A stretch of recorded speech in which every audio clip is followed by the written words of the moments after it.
Welcome back. In the last class, we had looked at the noise model of an oscillator. So today we are going to look at the PLL noise model. So what makes a PLL? PLL is a feedback loop that actually takes an oscillator in, locks out the oscillator through the divider or without the divider by using the phase detector. We can actually lock the oscillator, and the way that locking happens is that imagine for a second that this divider is not here. The output of the VCO goes to the phase detector, and the phase of the output is compared with the phase of the input signal, and the difference produces an error signal that through some filtering circuit is applied back to the VCO. The feedback loop that tries to correct. So if the phase is lagging, the voltage will be built up at the input of the VCO and it pushes the frequency up. If you see that the phase is leading at the error signal that is created at the phase detector, then the um, then the negative signal will get applied to the VCO, and then the voltage to the VCO reduces and the frequency will be brought down. It will adjust the voltage of the VCO in such a way the output frequency has a known phase relationship determined by the phase detector. So if you take that block and add a frequency divider in the feedback path, we can expect some precise frequency.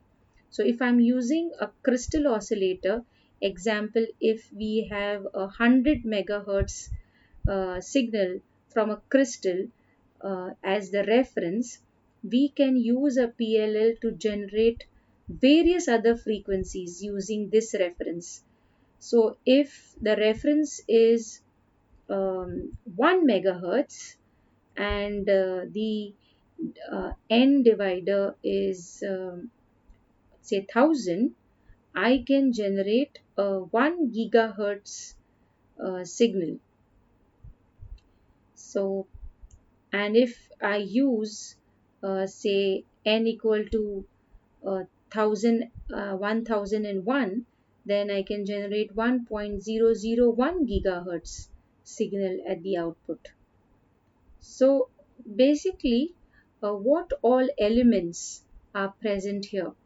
So you see in a PLL, in the working of the PLL, basically you have a VCO, which is the one running at a very high frequency.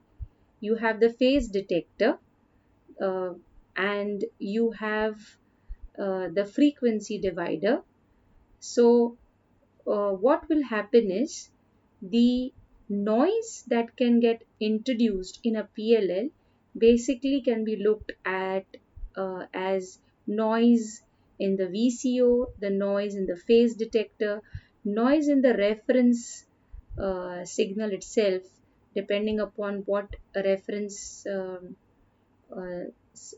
you have used, a crystal or whatever, and also the frequency divider circuit could introduce some noise.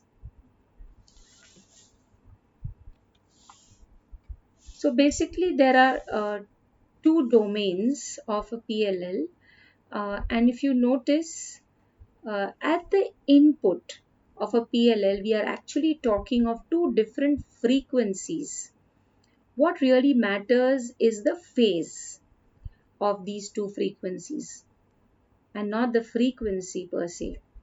So once you get to the output of the PLL, we have some sort of current or voltage.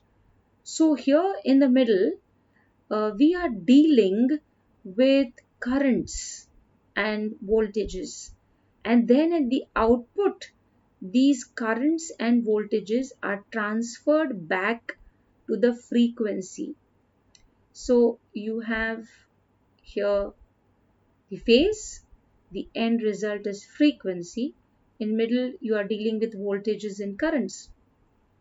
So, VCO and the input to the divider, they are dealing with high frequency signals. So from here onwards till here, it is high frequency. So since we are dealing with phase at the input and frequency at the output, let us convert it in a at, into the same domain. So let us convert this into the phase domain. So it's easier to relate since phase is related to frequency. So the entire PLL here, the model can be shown in the form of phase. So instead of F out, there is a phi out, and we are working with the S domain. So it relates to frequency, and at the input you have the phi in. The error signal is shown to be phi e.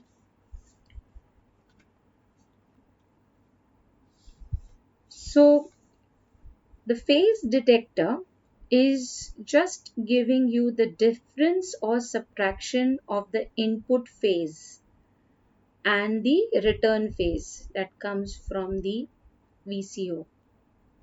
This produces an error phase, and that goes through the gain of the phase detector, which has units of voltage per radian or current per radian.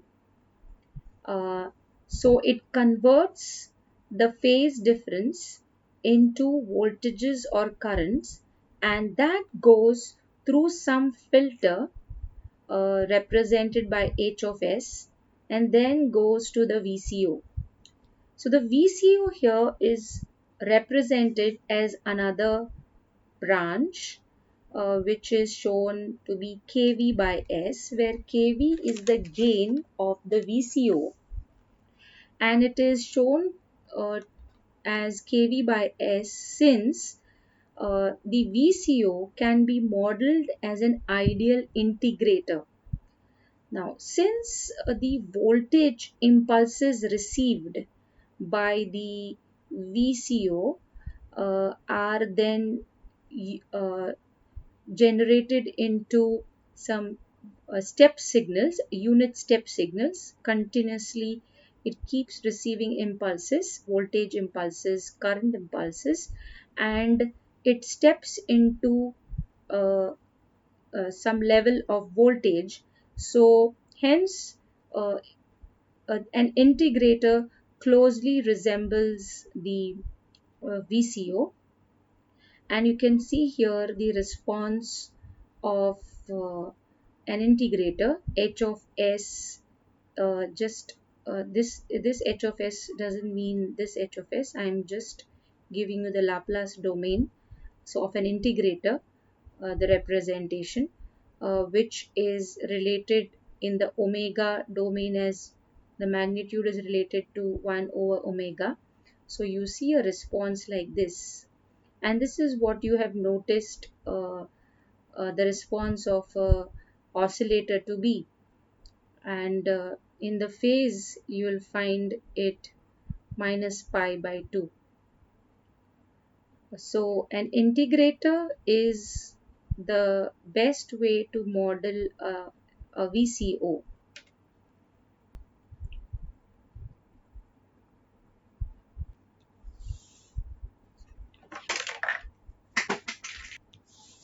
Then we have a frequency divider. if you can notice here, this frequency divider, so the response of the frequency divider in the phase domain, it has a linear response, and the argument of the frequency gets divided by n. So the transfer function of a PLL in the phase domain is here. So you can see it's a closed loop, and the transfer function of a closed loop system is given here, where K is the product of the gain of a phase detector and the gain of the VCO. So you can see here that this transfer function, the loop dynamics depend upon the loop filter H of S, and of course the VCO. So you see in the form of K. So depending upon the filter used in the loop, we can change the transfer function. And here the loop bandwidth is shown to be Kp, Kv, and Kp, as I told you previously, is the gain of the phase detector in volts per radian, and Kv is the gain of the VCO in hertz, and the unit is hertz per volts. A good way to understand is that to reduce the steady state phase error, it would be nice to increase the loop bandwidth. So for a first order PLL, so why do I call it first order? Where n is equal to 1, that is the divider circuit 1 by n is equal to 1. So in short, there is no division taking place. In that case, it's called a first order PLL. And in such a case, the transfer function which is there before you, you can notice that if I increase the loop bandwidth, then the steady state error will reduce. So let us talk about the first component here, the noise that is present in a VCO, the voltage control oscillator. We saw in the last class that the oscillator has 1 by f square region, which is the region due to the white noise, 1 by f cube, which is the region due to the flicker noise, and this flat noise, which is due to the maybe due to the inherent noise of the oscillator or any devices or instrumentation that is connected to it. So this is how we have modeled an oscillator, and also another way today we have understood that we can model an oscillator as an ideal integrator.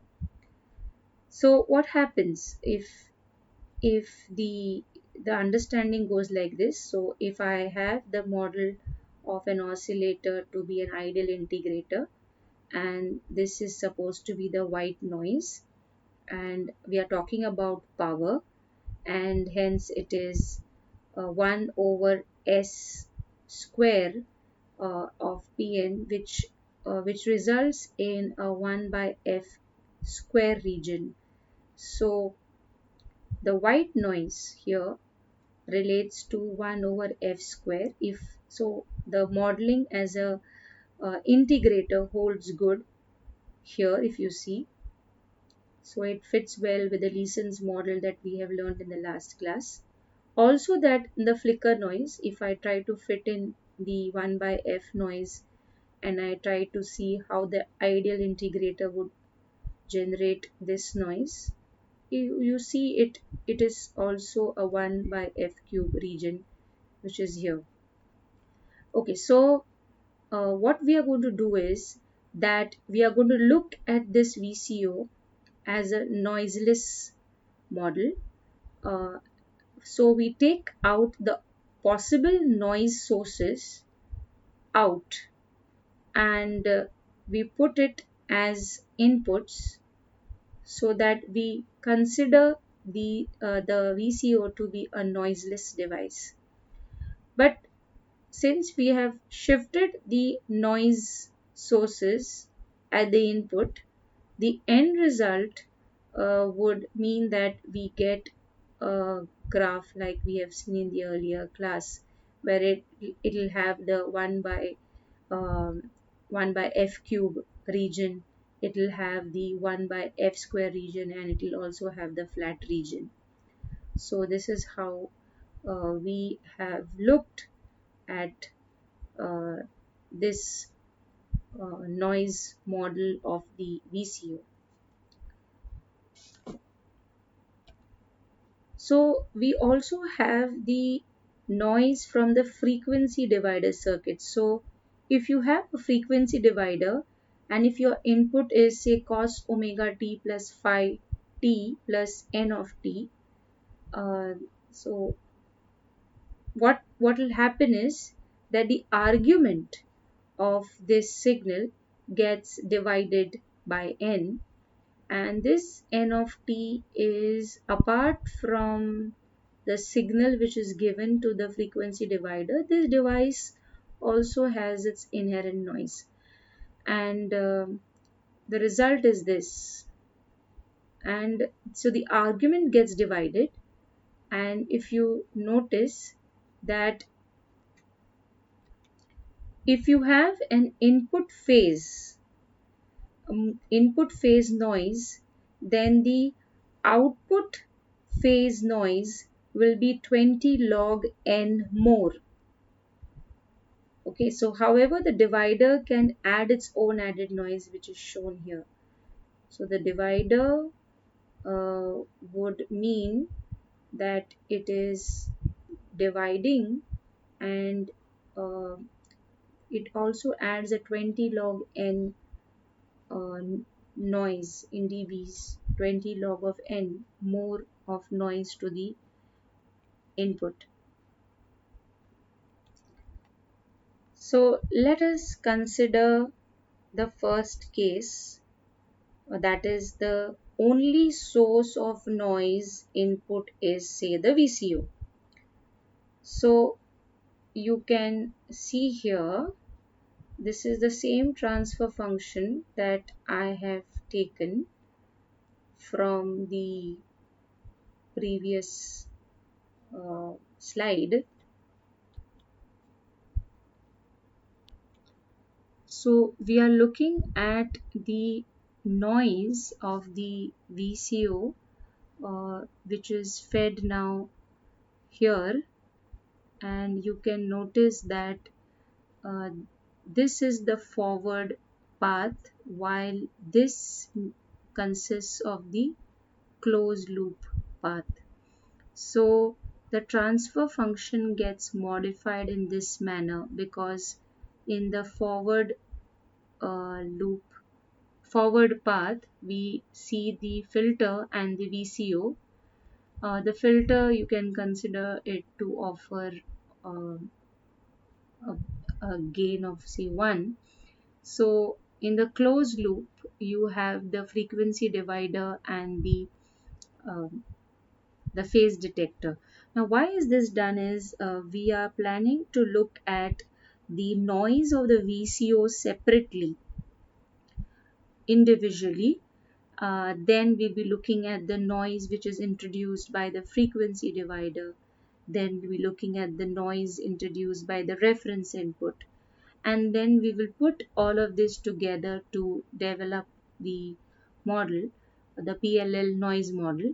And what we are doing is we are taking the linear model, so that uh, so it's a linear model because it'll become easier for us to use a superposition of all the various cases of the VCO taken separately, the VCO noise taken separately, the the frequency divider noise taken separately and the phase detector noise taken separately. So here this is the noise from the VCO, and in the magnitude you can see that this is how it would look like. So the transfer function can be represented in this way in the magnitude domain. Alright, so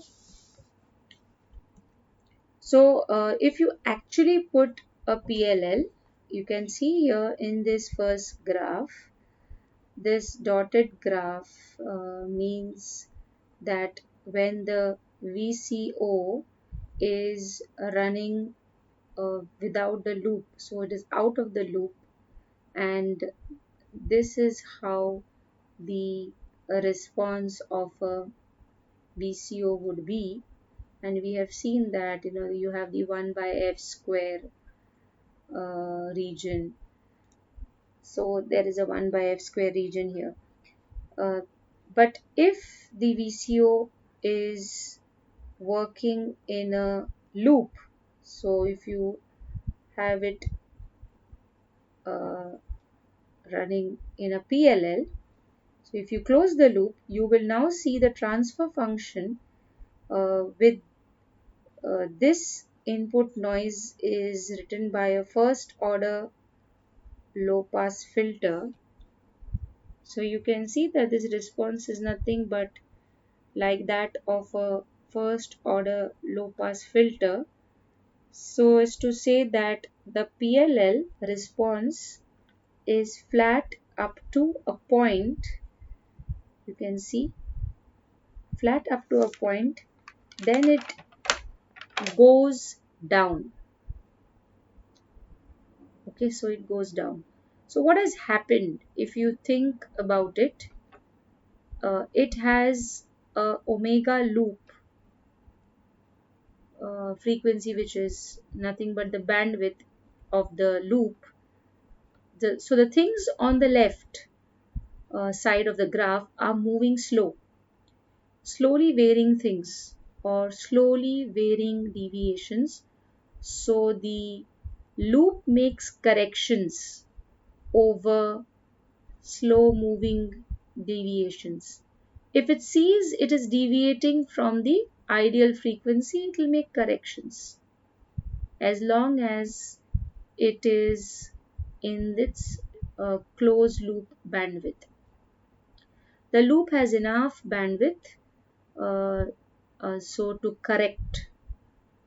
But things on the right hand side are deviation that are taking place fast, and if they are happening faster, then the bandwidth of the loop, so the loop cannot react faster. So it is oblivious to them as though the loop does not exist. So the system acts like an open loop VCO. So it will start behaving like an open loop VCO. This transition happens at omega loop. So it means that the loop will make corrections and reduce the noise for slow varying uh, paths, for small offsets, but for fast varying, so at higher frequencies, it will not be able to make those corrections. So so you can see in the same representation of this graph in the time domain. So you can see that what you see here, omega loop, is shown to be a tau loop, and the longer you wait means you are having a lower frequency, and this is what happens on the left hand side here happens to the right hand side here. So you can notice that if the frequency goes high, then the tau, the wait time is low. That means the closed loop of the PLL will not react. So this is the presence of a perfect noiseless noisy VCO, where we have shifted the noise sources to the input of the VCO. The second scenario is that of noiseless VCO and a very noisy input. So the reference is noisy, but the VCO is perfect. So again, in the absence of the loop, you can see in the absence of the loop, so this is the original phase noise of the input for n equal to 1, that is for the first order PLL. The loop will track the noise of the input. So you have a noisy input and the loop will be tracking it within its loop bandwidth, and above it also, as you know, it will not the the the closed loop is as good as not there. So this is how it would be. The loop forces the perfect VCO to track the imperfect reference, so it would reproduce its fluctuations exactly. So the PLL output would be forced to follow the input, because that is what we do in the phase detector. We try to reduce the error signal, and the PLL is bound to follow the reference input, and it will do it very, very religiously within its loop bandwidth. The loop forces it, so nothing else that can be done. Now, if we super impose these two scenarios, you can see that the pink one, rather the purple one, is shown for the PLL output when you have a noisy VCO, and the blue portion uh, is meant for a noisy input. So when you put together these two, you see the red graph. So this is the PLL output when you have a VCO, noisy VCO only in the PLL, and the blue one, the only noisy reference input, causes a PLL noise response of shown by the red curve. One good question to ask is whether we would prefer to have a loop bandwidth which is larger or smaller. Larger the loop bandwidth, we will get minimum noise. If we want the input to be tracked for larger bandwidth, so it will be better to synthesize more frequencies. So it is possible to track the input over a larger bandwidth. So a larger bandwidth would be preferred. Larger loop bandwidth would be preferred. Now, looking at the frequency divider, which can be modeled as an additive noise source. So since it is noise, it can be added on any side. So we can add the noise either on the right hand side or to the left hand side. So here in this we have added this noise which is present in the frequency divider circuit, just like we did in the VCO. We took the noise source out and we gave it as an input to the VCO. Here we will take the noise out of this frequency divider circuit as though we show this to be a noiseless device, and we put that noise introduced by the frequency divider circuit into the output. So this is how it would appear. So it can be added on either side, and we prefer to do it this way. Why? Because now after putting it at the output of the frequency divider, it gets into the input. And we have already looked at the very case of a noisy input signal, so it becomes easier. So now what happens is we have taken the signal, the suppose we have the crystal oscillator and you have the divider's output noise. The noise signal would go up by 20 log n times. Okay, so 20 log of n is the amount of, not times, but 20 log n of power is added to the uh, PLL noise. So if you put all the things together, this is how the PLL overall phase noise would look like. So we have, you can understand this. So there is, you can see an omega Z1 and omega P1, omega P2. They are the poles and the zero and the poles of the VCO and of the PLL. So you can see that this is the uh, way the noisy input signal response is, and you have the VCO noise.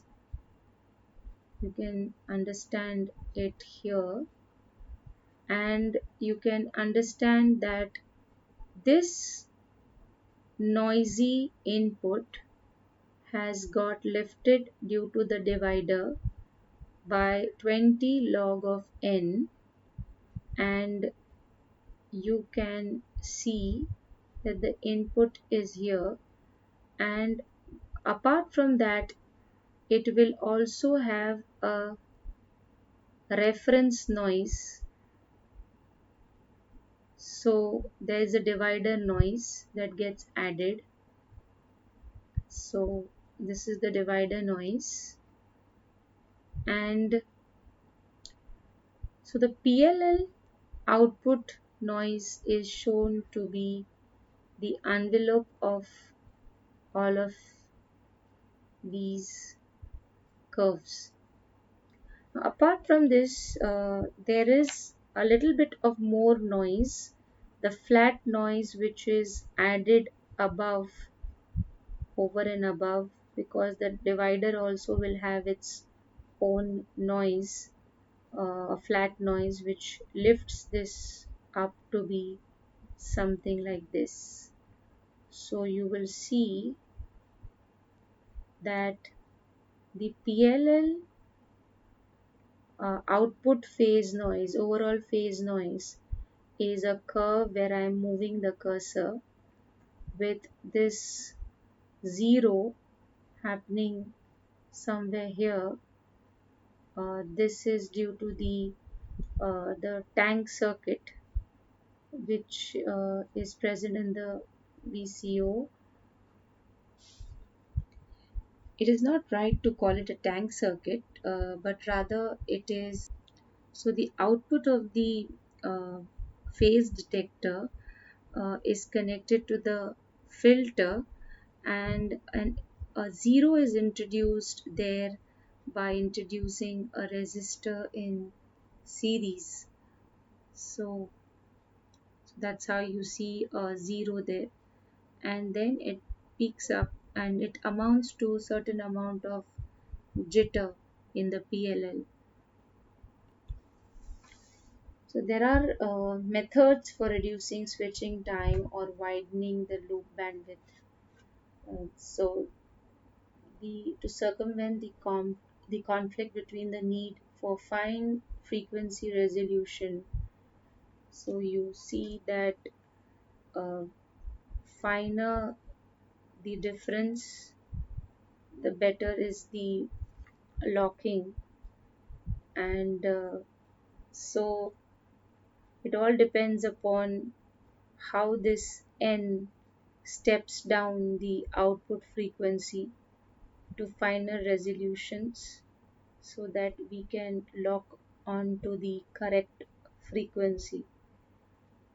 So, a method of reducing the response time is to include a coarse steering signal, and that is done by altering the divider ratio n. A steering signal can be generated and applied directly to the VCO, or it can be done through a lookup table which is stored in the memory. So with the D to A converter, it is used to generate the analog steering signal. Another frequently used method is to incorporate multiple phase lock loops in the synthesizer. So that's all that I had to present to you on frequency synthesis. I hope you had a fruitful learning. Thank you.